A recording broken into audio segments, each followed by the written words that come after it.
നമസ്കാരം. Talk with Annie എന്ന എൻ്റെ ചാനലിലേക്ക് എല്ലാവർക്കും സ്വാഗതം. ജനിച്ച മാസങ്ങൾ മാത്രമായ കുഞ്ഞിന് മലബന്ധം ഉണ്ടാകുക എന്ന് പറയുന്നത് എല്ലാവർക്കും ടെൻഷൻ ഉണ്ടാക്കുന്ന ഒരു കാര്യമാണ്. എന്തുകൊണ്ടാണ് കുഞ്ഞുങ്ങളിൽ ഇങ്ങനൊരു ലക്ഷണം വരുന്നത്? ഏതെല്ലാം സാഹചര്യങ്ങളിൽ നമ്മളത് ഡോക്ടറെ കാണേണ്ട ഒരു സിറ്റുവേഷനിലേക്ക് പോകും? ഏതെല്ലാം ഭക്ഷണക്രമങ്ങളാണ് അമ്മ ശ്രദ്ധിക്കേണ്ടത്? വീട്ടിൽ തന്നെ നമുക്ക് എങ്ങനെ കുറേയൊക്കെ ഈ അവസ്ഥ മാനേജ് ചെയ്യാം എന്ന വിഷയങ്ങളെ പറ്റിയാണ് നമ്മളിന്നിവിടെ സംസാരിക്കുന്നത്.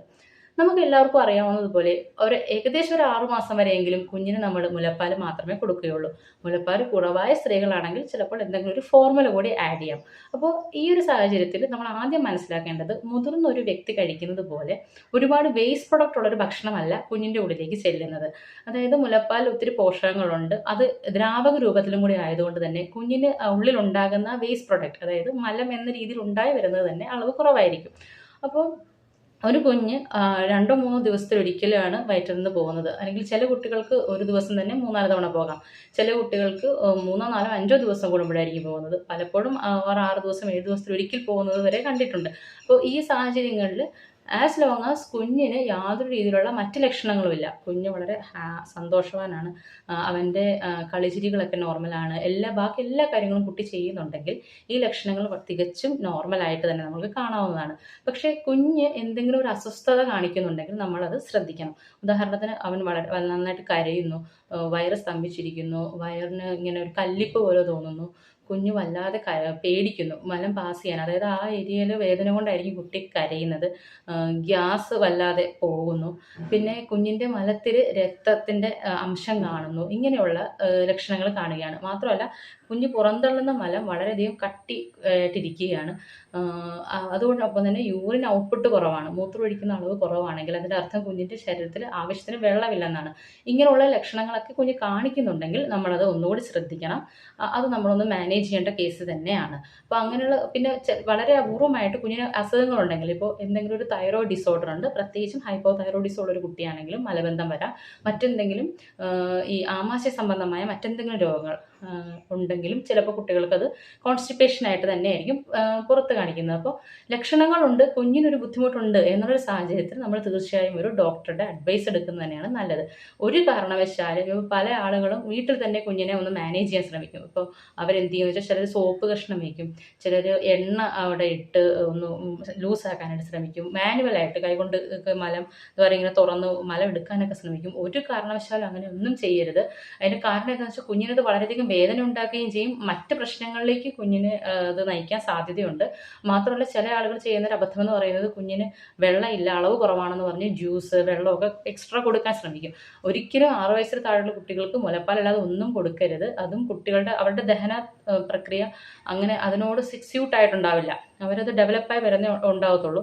അപ്പോൾ അത് മറ്റൊരു പ്രധാനപ്പെട്ട ഒരു കാര്യം എന്ന് പറയുന്നത്, ഒരു മുതിർന്ന വ്യക്തിയുടെ ദഹന പ്രക്രിയയിലേക്ക് ഒരു കുഞ്ഞ് എത്തുമ്പോൾ പലപ്പോഴും ഇങ്ങനെയുള്ള പ്രശ്നങ്ങൾ മാറും. അതായത് റെഗുലർ ആയിട്ടൊരു സോളിഡ് ഫുഡ്, ഇപ്പോൾ കുഞ്ഞുങ്ങൾ ഒരിക്കലും നമ്മൾ സോളിഡ് ഫുഡ് കൊടുത്തു തുടങ്ങില്ല. അവരൊരു കുറച്ച് വലുതേ വരുന്നതനുസരിച്ച് അവരുടെ ഭക്ഷണക്രമം ഒരു മുതിർന്ന വ്യക്തിയുടെ പോലെ ആയി വരുമ്പോൾ പലപ്പോഴും ഇങ്ങനെയുള്ള പ്രശ്നങ്ങൾ യാതൊരു ട്രീറ്റ്മെൻറ്റും ഇല്ലാണ്ട് തന്നെ ചിലപ്പോൾ മാറിപ്പോകാറുണ്ട്. എങ്കിലും നമ്മൾക്ക് ഒരു സംശയമുണ്ട്, കുഞ്ഞിന് എന്തെങ്കിലും പ്രോബ്ലം ഉണ്ടോ എന്നൊരു സംശയം ഉണ്ടെങ്കിൽ ഒരിക്കലും സെൽഫ് ട്രീറ്റ്മെൻറ്റ് ചെയ്യാതിരിക്കുക, നമ്മളൊരു ഡോക്ടറെ തന്നെ കാണുന്നതാണ് എപ്പോഴും നല്ലത്. പിന്നെ നമുക്ക് വീട്ടിൽ തന്നെ ഒരു കുഞ്ഞിന് വേണ്ടി ചെയ്തു കൊടുക്കാവുന്ന കാര്യങ്ങൾ എന്ന് പറയുന്നത്, കുട്ടി മിക്കപ്പോഴും മലന്നായിരിക്കും കിടക്കുന്നത്. മലന്ന് കിടക്കുന്ന കുഞ്ഞിന് നമ്മൾ കൂടുതൽ ടമ്മി ടൈം കൊടുക്കുക. അപ്പോൾ അവരുടെ വയറ് നിലവുമായിട്ടൊന്ന് നെങ്ങുമ്പോൾ ഒരു പ്രഷർ എഫക്റ്റ് വരും.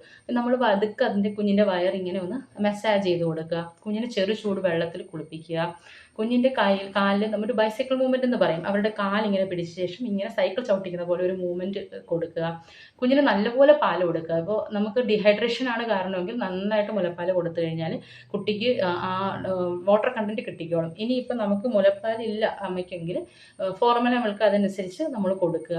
അപ്പോൾ കുട്ടിയെ നമ്മൾ വീട്ടിൽ ഇങ്ങനെയൊക്കെ തന്നെ മാനേജ് ചെയ്യുമ്പോൾ തന്നെ ഒരുപാട് രീതിയിൽ കുഞ്ഞിന് ഒത്തിരി ഇമ്പ്രൂവ്മെൻറ്റ് വരും. ഇതൊന്നും ശരിയായില്ലെങ്കിൽ മാത്രം നമ്മളൊരു ഡോക്ടറെ കണ്ടാൽ മതി. ഡോക്ടറിൻ്റെ ഇൻസ്ട്രക്ഷൻസിൽ കൂടി നമുക്ക് മരുന്നോ സപ്പോസിറ്ററോ എന്താണെന്ന് വെച്ചാൽ ഡോക്ടറുടെ നിർദ്ദേശത്തിൽ നമുക്കത് ചെയ്യാം. പിന്നെ ഉള്ള കാര്യം അമ്മയുടെ ഭക്ഷണമാണ്. തീർച്ചയായും അമ്മയുടെ ഭക്ഷണം എന്ന് പറയുന്നത് കുഞ്ഞിൻ്റെ ആരോഗ്യത്തിനെ വളരെയധികം ബാധിക്കും. കാരണം മുലപ്പാൽ ഉണ്ടാകുന്നത് അമ്മയിലാണ്. അതുകൊണ്ട് അമ്മയുടെ മാനസികവും ശാരീരികവുമായിട്ടുള്ള എല്ലാ കാര്യങ്ങളും കുഞ്ഞിനെ ബാധിക്കും. അപ്പോൾ അമ്മമാർ ഏതെങ്കിലും മരുന്നുകൾ കഴിക്കുന്നതിൻ്റെ ഭാഗമായി കുഞ്ഞിന് ആണോ കോൺസ്റ്റിപ്പേഷൻ വരുന്നതെന്ന് അമ്മ ശ്രദ്ധിക്കേണ്ടതാണ്. അതുപോലെ ഭക്ഷണ സാധനങ്ങൾ കഴിക്കുമ്പോൾ പ്രത്യേകിച്ചും ബ്രസ്റ്റ് ഫീഡിങ് മദേഴ്സ് നല്ലപോലെ പഴം, പച്ചക്കറികൾ, ഫൈബറുള്ള നല്ല ഭക്ഷണങ്ങൾ, പ്രോബയോട്ടിക്സ് ഉള്ള ഭക്ഷണങ്ങൾ. പ്രോബയോട്ടിക്സ് എന്ന് പറഞ്ഞാൽ മൈക്രോ ഓർഗാനിസംസ് ഉള്ള ഭക്ഷണമാണ്. അതായത് നമ്മൾ കുളിപ്പിച്ചെടുക്കുന്ന ഭക്ഷണങ്ങളില്ലേ, ലൈക്ക് തൈര്, ഈ ഇഡലി, അപ്പം, അങ്ങനെ ഒന്ന് ഫെർമെൻ്റ് ചെയ്ത് വരുന്ന ഭക്ഷണങ്ങൾ കഴിക്കാൻ ശ്രദ്ധിക്കുക. കാരണം ഈ പ്രോബയോട്ടിക്സ് കുഞ്ഞിൻ്റെ ഗട്ട് ഹെൽത്തിനെ ഹെൽപ്പ് ചെയ്യും, നമ്മുടെ ഹെൽത്തിനെ ഹെൽപ്പ് ചെയ്യുന്ന പോലെ തന്നെ കുഞ്ഞിൻ്റെ ദഹനത്തിനെയും അത് ഹെൽപ്പ് ചെയ്യും. അപ്പോൾ ഭക്ഷണ സാധനങ്ങൾ എപ്പോഴും കഴിക്കുക, നല്ലപോലെ വെള്ളം കുടിക്കുക, നല്ലപോലെ പാൽ കുടിക്കുക. അങ്ങനെ അമ്മയുടെ ഡയറ്റ് വളരെ ഹെൽത്തി ആയിട്ട് സൂക്ഷിക്കുക. അപ്പുറത്തെ സൈഡ് നമ്മൾ കഴിക്കരുത് എന്ന് പറയുന്ന ഭക്ഷണങ്ങൾ, അതും കുഞ്ഞുങ്ങളുടെ ഒരു ഇൻഡിവിജ്വൽ ഡിഫറൻസ് അതിനകത്ത് ഒരുപാട് വരും. കാരണം എല്ലാ കുട്ടികൾക്കും ഇത് പ്രശ്നം ഉണ്ടാവണമെന്നില്ല. പക്ഷേ ചിലർക്ക് അമ്മ ഒരുപാട് എരിവുള്ള ഭക്ഷണം കഴിക്കുന്നത്, ഒത്തിരി മധുരമുള്ള ഭക്ഷണം കഴിക്കുന്നത്, അല്ലെങ്കിൽ ഒരുപാട് ഫ്രൈഡ് ആയിട്ടുള്ള സാധനങ്ങൾ കഴിക്കുന്നത്. അപ്പോൾ അമ്മയുടെ അങ്ങനെ ചില പ്രത്യേകതരം ഭക്ഷണ സാധനങ്ങൾ കുഞ്ഞുങ്ങൾക്ക് പറ്റില്ല. ഇപ്പോൾ ഗ്യാസ് ഉണ്ടാകുന്ന ഭക്ഷണങ്ങൾ, കടല, പരിപ്പ്, പയറൊക്കെ അമ്മമാർ കഴിച്ചാൽ കുഞ്ഞുങ്ങളിലേക്ക് അത് വരാൻ സാധ്യതയുണ്ടാവും, കുഞ്ഞുങ്ങൾക്ക് ഗ്യാസ് വരാൻ സാധ്യതയുണ്ട്. അപ്പോൾ നമ്മൾ എന്ത് ഭക്ഷണം കഴിച്ചാലും നമ്മുടെ കുഞ്ഞിനെ അതെങ്ങനെ ബാധിക്കും എന്നുള്ളത് ഏറ്റവും കൂടുതൽ നിരീക്ഷിക്കാൻ പറ്റുന്നത് അമ്മമാർക്കാണ്. അവരെ നിരീക്ഷിച്ച ശേഷം കുഞ്ഞിന് പറ്റുന്ന രീതിയിൽ സ്വന്തം ഡയറ്റ് അഡ്ജസ്റ്റ് ചെയ്യുക എന്നുള്ളതാണ് ഇതിനകത്ത് ചെയ്യാനുള്ളത് അമ്മയുടെ ഭക്ഷണത്തിൽ. പിന്നെ മറ്റൊരു കാര്യമെന്ന് പറയുന്നത് പാല്. നമ്മൾ പശുവും പാലെന്ന് പറയുന്ന സംഭവം കഴിയുന്നതും ഒരു വയസ്സ് കഴിഞ്ഞ് കുട്ടിക്ക് കൊടുക്കുന്നതാണ് നല്ലത്. കാരണം അമ്മ കുടിച്ച് ചില കുട്ടികൾക്ക് അതിൻ്റെ അതിനകത്തുള്ള പ്രോട്ടീൻസ് ഡൈജസ്റ്റ് ആവില്ല, ചിലർക്ക് അതിനോട് അലർജിക്ക് ആയിരിക്കും. അപ്പം അമ്മ നന്നായിട്ട് പശുവും പാല് കുടിച്ചാലും മുലപ്പാലിൽ കൂടി കുഞ്ഞിലേക്ക് അത് എത്തിക്കഴിയുമ്പോൾ കുഞ്ഞിന് അതൊരു ബുദ്ധിമുട്ട് വരുന്നത് നമ്മൾ കണ്ടിട്ടുണ്ട്. അപ്പം അങ്ങനെ ഉണ്ടെങ്കിൽ അമ്മ ആ പാല് കുടിക്കുന്നത് കൺട്രോൾ ചെയ്യുക, അല്ലെങ്കിൽ നിർത്തുക. കുഞ്ഞിനാണെങ്കിലും ഒരു വയസ്സ് കഴിയാതെ നമ്മളിത് കൊടുക്കാതിരിക്കുക. കാരണം അവരുടെ ആ ദഹന പ്രക്രിയ ഇത് ഡൈജസ്റ്റ് ചെയ്യാനുള്ള ഒരു കപ്പാസിറ്റിയിലേക്ക് ഡെവലപ്പ് ആയി വരുന്നതേ ഉണ്ടാവുള്ളൂ. അപ്പോൾ ഇങ്ങനെയുള്ള കാര്യങ്ങളാണ് നമ്മൾ ശ്രദ്ധിക്കേണ്ടത്. അപ്പോൾ നിങ്ങൾക്ക് എപ്പോഴെങ്കിലും കുഞ്ഞിന് 2-3 ദിവസം വയറ്റിൽ നിന്ന് പോകുന്നില്ല എന്ന് കരുതി നിങ്ങൾ ഭയക്കേണ്ട കാര്യമില്ല. കുട്ടി ആരോഗ്യപരമായി ഇരിക്കുകയാണ്, ബാക്കി എല്ലാ കാര്യങ്ങളും നല്ലപോലെ പോകുന്നുണ്ടെങ്കിൽ അത് നോർമലാണ്. എന്തെങ്കിലും ഒരു വ്യത്യാസമായി നിങ്ങൾക്ക് തോന്നുന്നുണ്ടെങ്കിൽ തീർച്ചയായും ഒരു ഡോക്ടറെ കൺസൾട്ട് ചെയ്യുക. അവർ നിങ്ങൾക്ക് നല്ല നിർദ്ദേശങ്ങൾ തരും. ഒരിക്കലും സെൽഫ് ട്രീറ്റ്മെൻറ്റ് ചെയ്യാതിരിക്കുക.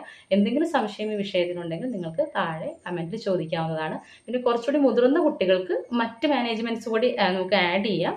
അത് നമുക്ക് മറ്റൊരു വീഡിയോയിൽ ഡിസ്കസ് ചെയ്യാം. ഇപ്പോൾ നന്ദി. എല്ലാവരും സന്തോഷമായിരിക്കുക, ആരോഗ്യത്തോടെ ഇരിക്കുക. Thank you.